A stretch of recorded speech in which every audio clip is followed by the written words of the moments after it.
तो हमने graph donate ये डिनोट कर लिया था। First equation of motion graphically हमें क्या प्रूव करना होता है? v is equal to u plus at। v is final velocity, u a t time. अब मैं बोलूं आपसे bc क्या होगा? b से c, bc क्या बोल सकते हो उत्तम? bd प्लस cd बोल सकते हैं sir? bd plus cd। Okay, bc की जगह आप क्या लिख सकते हो? b, bc का वैल्यू क्या है? b, final velocity v। bd नहीं पता है क्या है, उसे मैंने bd ही लिख दिया। cd u। तो एक इक्वेशन हमारे पास आ गया, v is equal to u plus bd। अब देखो, अगर आप इस एक ट्रायंगल को देखो, इस ट्रायंगल को देखिए आप, यहाँ a b, this position is d, इस जगह पे एक्सेलरेशन हो रहा था, ये टाइम था, ये वैल्यू हमें पता नहीं थी, लेकिन एक फॉर्मूला होता है slope is equal to perpendicular upon base. Slope is equal to perpendicular upon base. Slope कौन सा पोर्शन है? ए बी स्लोप है। परपेंडिकुलर कौन सा पोर्शन है? B D perpendicular. बेस कौन सा पोर्शन है? A D base. Slope A B की वैल्यू क्या है? बी डी की वैल्यू क्या है? नहीं पता, लेकिन ए डी की वैल्यू क्या थी? क्रॉस मल्टीप्लाई किया हमने, B D is equal to क्या आ गया? इसे मैंने क्या बोल दिया? Putting the value of equation second in first. Putting the value of equation second in first, b की जगह b ही रह गया, bd के प्लेस पे हमने क्या कर दिया? at plus u। आ गया हमारा equation v equal to u plus at। ये फर्स्ट इक्वेशन ऑफ मोशन। कैसे? ग्राफिकली के मैथमेटिकली? ग्राफिकली। ठीक है, अब इसमें किसको नाउ हमें प्रूफ करना है सेकंड इक्वेशन ऑफ मोशन, और वो वैल्यू क्या है? s is equal to ut plus half at square. ये हमें प्रूफ करना है। देखते हैं कैसे होता है। इस फिगर को अगर तुम पूरा देखो तो ये ऐसा है ना, इस टाइप है ना। ये नीचे वाला पोर्शन रेक्टेंगल है, ऊपर वाला पोर्शन क्या है? ट्रायंगल है क्या? अगर इस फिगर को देखो तो ऐसा ही है। ये O A B C D, ये पोर्शन T, ये भी पोर्शन T, ये हमने निकाला, ये पहले से था एक्सेलरेशन, ये पोर्शन U और ये भी पोर्शन U। अभी थोड़ी देर पहले हमने BD निकाला था, BD की वैल्यू 80 आई थी स्लोप वाले फॉर्मूला से। BD की वैल्यू क्या थी? 80 आई। अगर मैं आपसे बोलूं, कभी भी ये ध्यान देना, कोई ग्राफ बनेगा, उसके बीच का जो स्पेस होगा उससे हम लोग डिस्टेंस निकालते हैं। क्या निकालते हैं? अगर मैं लिखूं एरिया ऑफ रेक्टेंगल दिस, तो एरिया की जगह पे मैं एस यूज करूंगा, क्योंकि कभी भी किसी भी ग्राफ के अंदर जो पोर्शन आता है, एरिया के अंदर जो पोर्शन आता है, उसको हम लोग क्या डिनोट करते हैं ग्राफ में? डिस्टेंस से, एस से डिनोट करते हैं। ठीक है, तो यहाँ पे देखिए, area of figure OABC, area of figure OABC is equal to area of rectangle plus area of triangle. Area of rectangle, कौन सा रेक्टेंगल का नेम क्या है? रेक्टेंगल का नेम क्या है? OABC plus area of triangle ADB। कभी भी 90 डिग्री वाले को बीच में रखा जाता है, ADB। Area of figure OABC, area से हम लोग क्या निकालने वाले हैं? S को। एरिया ऑफ रेक्टेंगल, रेक्टेंगल के एरिया का क्या फॉर्मूला होता है? L इंटू, और एरिया ऑफ ट्रायंगल का फॉर्मूला क्या होता है? Half into base into. पक्का? ये आप मैथ्स में पढ़ते होंगे, L इंटू बी और हाफ इंटू बेस इंटू। ऐसे ही 10th में दोबारा आपके आ रहा है बोर्ड में, ये बहुत अच्छा खासा क्वेश्चन आता है इसको बेस्ड। तो एरिया ऑफ रेक्टेंगल OADC में आप लिख सकते हो लेंथ इसका क्या है बाबू? OC। लेंथ क्या? इनटू ब्रेड्थ क्या है OA है क्या। Area of rectangle L into B होता है। अगर इसको आप एक रेक्टेंगल समझ रहे इस वाले पोर्शन में, तो ये लेंथ है OC लेंथ है और OA क्या है ब्रेड्थ है। जो ज्यादा लॉन्ग होता है उसको लेंथ लेते हैं। तो OC into OA plus area of triangle half into base. Triangle का बेस देखो क्या है AD है क्या। ये ऊपर वाला एक राइट एंगल ट्रायंगल है, तो ट्रायंगल का बेस क्या है, देखो ऐसा ऐसा ट्रायंगल है। ये ट्रायंगल का बेस क्या है AD इंटू हाइट। हाइट क्या है BD। हाइट BD ये सबसे छोटा है। S इक्वल टू OC का वैल्यू क्या है T इंटू OA की वैल्यू क्या है U plus half into AD की वैल्यू क्या है T इंटू BD की वैल्यू क्या है AD। ये हो गया UT plus half A into कुछ नहीं है बेस से, मैं तो पावर जुड़ेगा तो यहाँ पे क्या हो जाएगा AD स्क्वायर। तो सिंपली लिख सकते हैं S equal to UT plus half AD square. बहुत छोटा है या नहीं है? जिसे नहीं समझ में आया नहीं आया दोबारा बताएं। आ गया? देखो मैंने आपको बोला कि जब भी किसी फिगर के बीच का आप एरिया निकालोगे उसको हम लोग डिस्टेंस से डिनोट करेंगे। आगे न्यूमेरिकल भी है इसको बेस्ड। तो सबसे पहले मैंने क्या किया, इस फिगर को साइड में बना के लिख लिया। Area of figure OABC। ये फिगर अगर हम लोग दो पार्ट में इसको कट करें तो नीचे वाला जो सरफेस है वो एक रेक्टेंगल है और अपर वाला जो सरफेस है वो एक क्या चीज है ट्रायंगल है। तो मैंने लिख दिया area of figure OABC is equal to area of rectangle OADC plus area of triangle ADB। Area of triangle ADB। एरिया से हम लोग क्या निकाल रहे थे डिस्टेंस। डिस्टेंस को किससे डिनोट करने वाले हैं S से। इज इक्वल टू रेक्टेंगल को अगर आप देखो तो रेक्टेंगल का जो ज्यादा लेंथ वाला पोर्शन होता है उसको मतलब ज्यादा जो लंबा होता है उसको हम लोग लेंथ बोलते हैं। यहाँ लेंथ क्या है OC इंटू ब्रेड्थ, फॉर्मूला तुम जानते हो L इंटू B। ब्रेड्थ क्या है OA plus half into area of triangle क्या था half into base into height. Half into triangle का बेस क्या है AD इंटू हाइट क्या है BD। मैंने रख दिया वो S equal to OC। OC की वैल्यू बताओ क्या है D। OA की वैल्यू क्या है U plus half into AD की वैल्यू T इंटू BD की वैल्यू क्या था 80 हमने निकाला था थोड़ी देर पहले स्लोप के थ्रू। ये तो सीधे UT half A T into T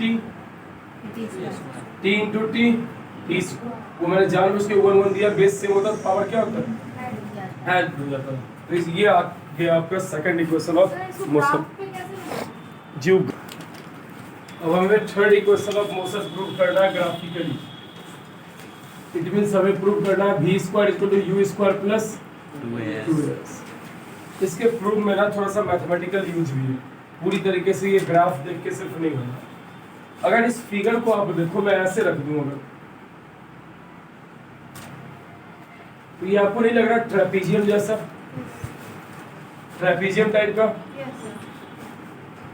OABC लग रहा है सर ट्रेपीजियम। आपने ट्रेपीजियम इस तरीके का देखा होगा।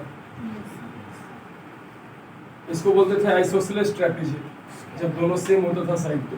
लेकिन ये खुद भी इसी फिगर को आप ऐसे क्रॉस कर दो तो ये ट्रेपीजियम वैसे मैथमेटिकल फिगर को बोलते हैं जिसमें बस एक साइड पैरेलल हो जाए। ये साइड इसके पैरेलल है, इट मींस ये ट्रेपीजियम हो चुका है।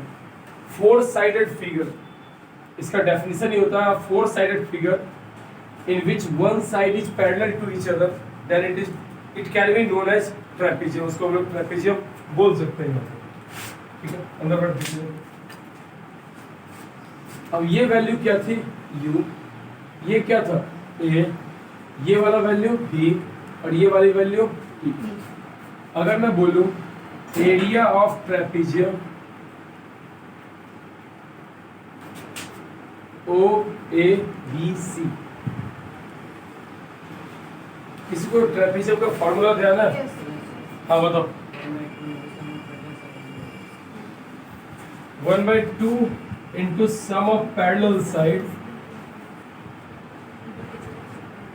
इनटू कोई बोलता है डिस्टेंस बिटवीन देम, कोई बोल देता है इसी को क्या चीज height. Half into sum of parallel side, parallel side कौन है ओए और साथ में क्या चीज बीसी है क्या, ओए प्लस बीसी होता ही है। Half into sum of parallel side into distance between them, O A और बीसी के बीच में जो डिस्टेंस है वो क्या चीज है, ओसी है।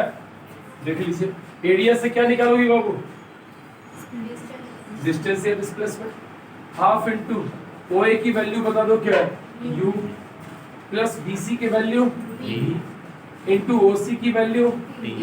इसे मैंने बोल दिया इक्वेशन 1। तो प्रॉब्लम आपको नहीं समझ आया ये या फिर से एरिया ऑफ ट्रेपेजियम फार्मूला तो आप जानते हो, half into sum of parallel side into distance between. तो ये ट्रेपेजियम ओ ए बी सी था, मैंने लिख दिया area of trapezium O A B C. Half into parallel side O A है और साथ में बी सी है, तो मैंने लिखा half into O A plus B C into distance, इस साइड और इस साइड के बीच में डिस्टेंस क्या है ओ सी है, तो मैंने इनटू कर दिया किससे ओ सी से। एरिया की जगह मैंने ऐसे लिखा, एरिया निकालने का कोई फिगर के अंदर का बीच का जगह होता है तो हम लोग डिस्टेंस या डिस्प्लेसमेंट निकालते हैं। ऐसे लिखा हाफ इनटू ओ ए का वैल्यू क्या है u, bc bc की वैल्यू क्या है b इनटू oc की वैल्यू क्या है t। इससे मैंने फर्स्ट इक्वेशन बोला। आप अच्छे से जानते हो a इज इक्वल टू होता है v minus u upon t, acceleration is equal to final velocity minus initial velocity upon time. ऐसा कौन जान रहे हो, जल्दी है पक्का, ठीक। तो यहाँ से अगर मैं इसको एक्सचेंज कर दूं, टाइम वहाँ एक्सेलरेशन यहाँ भेज सकते हैं कि नहीं, mathematical operation. Time is equal to v minus U upon क्या लिख सकते हैं a, v minus U upon a को मैंने वहाँ भेज, a को इधर भेजा, t को वहाँ भेजा, ये मैंने सेकंड पुट किया। Putting the value of second in first, इस t की जगह ये वाला वैल्यू पुट करिए, इस t की जगह ये वाला वैल्यू लेके जाइए। देख लीजिए putting the value of second in first, s की जगह s, हाफ की जगह हाफ, u प्लस v की जगह u प्लस v, t की जगह मैं क्या लिख दूंगा v minus u upon a। Okay, s is equal to a बाहर छोड़ दो 1/2a, अंदर क्या बचा u plus v into v minus u। आप अच्छे से पढ़ चुके हो a plus b into a minus b क्या होता है a square minus b square. वैसे u plus v into V minus U, जो दोनों टाइम में प्लस होगा उसका प्लस का स्क्वायर, और एक बार प्लस एक बार माइनस होता है वो किस में आता है माइनस में, सिंपली हो जाएगा V square minus U square. Okay, यहीं से देखा s is equal to 1/2a into V square minus U square. अब ये 2a उधर जाएगा बाबू, थोड़ा सा ऊपर लिखे यहाँ पे 2a नीचे से ऊपर की तरफ क्रॉस मल्टीप्लाई हुआ, 2as is equal to V square minus U square, 2as is equal to V square minus U square, 2as plus U square is equal to V square. यही है आपका कौन सा equation, third equation of motion. Graph के साथ साथ हमने थोड़ा सा मैथमेटिक्स का इसमें यूज किया था। आइए अब लास्ट टॉपिक इस चैप्टर का बचा uniform circular motion. Uniform circular motion,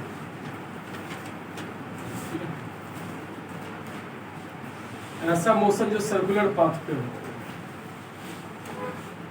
अगर ये रेडियस है, सपोज करो कोई बॉडी कौन से पाथ पे जा रहा है, सर्कुलर पाथ पे कंटिन्यू ये घूमते जा रहा है। अब ये रेडियस है, हाँ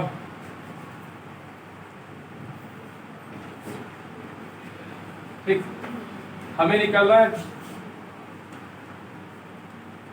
इसको v से, मतलब वेलोसिटी भी होता है स्पीड भी होता है। वेलोसिटी इक्वल टू क्या हो जाएगा यहाँ पे distance upon time. Displacement velocity उसको हम बोल सकते हैं distance travel in a particular direction upon time, वो भी डिस्प्लेसमेंट का काम करेगा। ठीक है, तो हमने बोल दिया वेलोसिटी या speed is equal to distance upon क्या चीज टाइम। सर यहाँ पे डायरेक्शन तो चेंज हो रहा है, डिस्टेंस का इसमें तो मैं डिस्टेंस बोल रहा हूँ, डिस्प्लेसमेंट नहीं बोल रहा। अब तुम में से रेस कौन दौड़ता है तुम लोगों में से, ये भूल गए नाम इसका, क्या था? सोनम। वाह, दो सोनम, दो सुहानी शब्दों को दो संजना भी थी। अब सोनम समझो यहाँ से रेस दौड़ना स्टार्ट की और 200 मीटर का एक ट्रैक जीत के फिर से यहीं पहुंच गए। आपको कोई बोल रहा है सोनम का क्या कीजिए, आप स्पीड निकालिए, क्या रहा होगा? तो सर्कुलर पाथ के लिए ये आउटवर्ड दौड़ेगी, बाहर बाहर दौड़ेगी। इट मींस इस पोर्शन को हम लोग क्या बोलते हैं? सर्कमफेरेंस बोलते हैं। नहीं बोलते सर्कमफेरेंस? ठीक। सर्कमफेरेंस का फॉर्मूला क्या होता है? 2 pi speed is equal to distance. यहाँ से चली और फिर इसी जगह पहुंच गई, तो मैंने लिख दिया 2 पाई r अपॉन जो भी इससे टाइम लगा हो वो हमने यहाँ पे कर दिया। अब यूनिफॉर्म सर्कुलर मोशन का बहुत सारा एग्जांपल है। सैटेलाइट वगैरह ऐसे ही घूमता है, कौन से मोशन में? यूनिफॉर्म सर्कुलर, एक ही स्पीड पे वो अर्थ के साथ अलॉन्ग विथ घूमते रहता है, तो uniform circular motion. Durga Puja वगैरह में झूला होता है, वो कौन से पाथ पे जाता है? यूनिफॉर्म सर्कुलर मोशन, चाहे वो घोड़ा वाला रहे या बड़ा वाला रहे। जी सर्कुलर मोशन भी नहीं घूमता है? नहीं, इलिप्टिकल है, चैप्टर 3 में बताएंगे इसको, पूरा सर्कुलर कभी नहीं। ठीक है, तो ये सब इसका एग्जांपल हो गया यूनिफॉर्म सर्कुलर मोशन निकालने का। अगर सपोज कीजिए आपको रेडियस कोई दे रहा हो कि 35 मीटर रेडियस है और तब सोनम दौड़ रही थी ऐसे ही, स्पीड निकालना है 2 × 22/7 इंटू रेडियस क्या था 35, और सोनम को टाइम लग जा रहा हो 3 मिनट का या 60 सेकंड का, तो मैंने सेकंड में ले लिया। 7 से ये 5 जा, ये 12, ये 6, 11, ये सिंपली क्या आ जाएगा 3.66 मीटर पर सेकंड। निकलेगा ऐसा क्वेश्चन? नहीं समझ में आया बाबू? सर्कुलर पाथ है, सर्कुलर पाथ में क्या करोगे? सर्कमफेरेंस के अलावा लोगे। सर्कमफेरेंस का फॉर्मूला क्या था? 2 पाई r अपॉन टाइम। वहाँ पे 2 जो सोनम दौड़ रही है उसका रेडियस कितना है 35 मीटर, तो r की जगह 35। 1 मिनट में ये पूरा रेस कंप्लीट की, तो टाइम 1 मिनट में कितना सेकंड? 60 सेकंड। तो 60 नीचे रख के हम लोग सॉल्व कर लिए। दो काहे के लोग सर टाइम पे 60 सेकंड लिखे तो 1 मिनट में तो लिख सकते हैं नहीं, कभी भी मीटर के साथ तुम क्या करोगे? सेकंड को ही यूज करोगे। अगर मीटर में तुम ले रही हो डिस्टेंस, तो यहाँ तुम मिनट में नहीं लेना, सेकंड में लेना। अगर किलोमीटर में लोगी तो किस में लोगी? आवर में लोगी। ये स्टैंडर्ड है, ठीक है। जब भी मीटर में लीजिए तो उसके साथ किस में बदल लीजिए? सेकंड में। किलोमीटर में लीजिए किस में बदल लीजिए? आवर में। तो प्रॉब्लम इसमें। अब ये सामने वाला एक्सरसाइज आपके लिए खुला है। फिर ये यूनिफॉर्म कैसे? एक स्पीड पे वॉच वगैरह घूमता है, वो डिफरेंट एक ही स्पीड। सर आप बोले सर्कमफेरेंस पे घूमना है, हाँ, वो तो बीच से तो घूमना तुम अंदर घूमेगी ऐसे ऐसे। कौन बीच से घूम रहा है? काटा। अरे तो उसके लिए भी एक सर्कमफेरेंस होगा, बार बार उसके लिए भी एक सर्कमफेरेंस होगा, उसके अलग वो घूमता होगा।